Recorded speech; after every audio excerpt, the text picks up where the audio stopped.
नमस्कार दोस्तों, हमारे YouTube चैनल पर एक बार फिर आपका स्वागत है।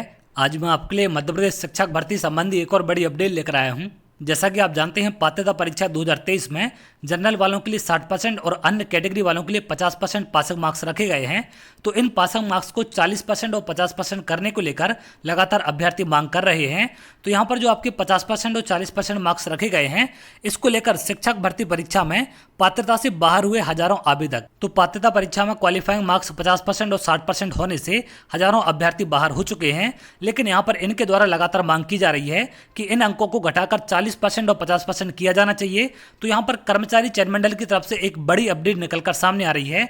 कर्मचारी चयन मंडल के द्वारा जो अभ्यर्थियों की मांग है उसको विभाग के लिए भेज दिया गया है। अगर आप यहाँ देखें, शिक्षक भर्ती परीक्षा पात्रता से बाहर हुए हजारों आवेदक, प्रारंभिक परीक्षा में 60% अंक लाना जरूरी, तो मुख्य परीक्षा में चयन के लिए 50% का नियम। उच्च माध्यमिक शिक्षक चयन परीक्षा 2023 वर्ग 1 देने वाले हजारों आवेदन प्रारंभिक और मुख्य परीक्षा में पात्रता के लिए अलग अलग प्रतिशत रखे जाने के कारण बाहर हो गए हैं।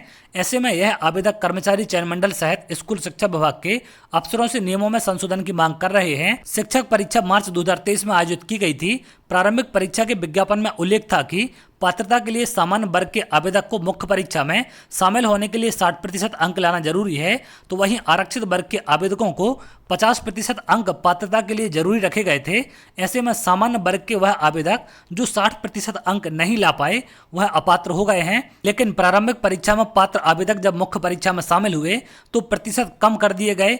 अब मुख्य परीक्षा में यह प्रतिशत घटाकर सामान्य वर्ग के लिए 50 एवं आरक्षित वर्ग के लिए 40% कर दिए गए हैं। तो इसको लेकर लगातार अभ्यर्थी मांग उठा रहे हैं। यह हुए पात्र। तो यहाँ पर सब्जेक्ट वाइज पात्र अभ्यर्थियों की संख्या दी गई है कि किस सब्जेक्ट में कितने अभ्यर्थी पात्र हैं।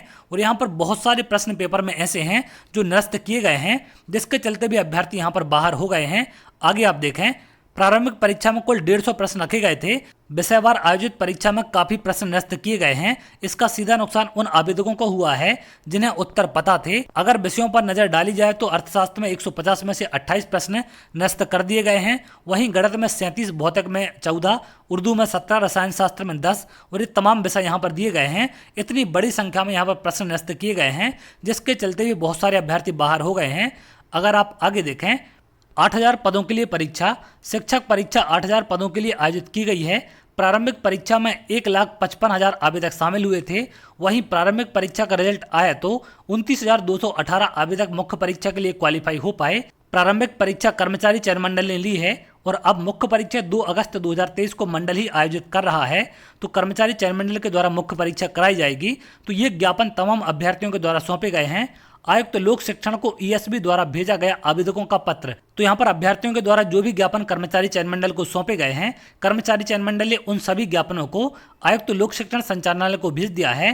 क्योंकि जो भर्ती परीक्षा के आपके नियम होते हैं ये डिपार्टमेंट बनाता है, कर्मचारी चयन मंडल सिर्फ आपके एग्जाम कराता है। तो कर्मचारी चयन मंडल के द्वारा ये आवेदन आपके विभाग के लिए भेज दिए गए हैं।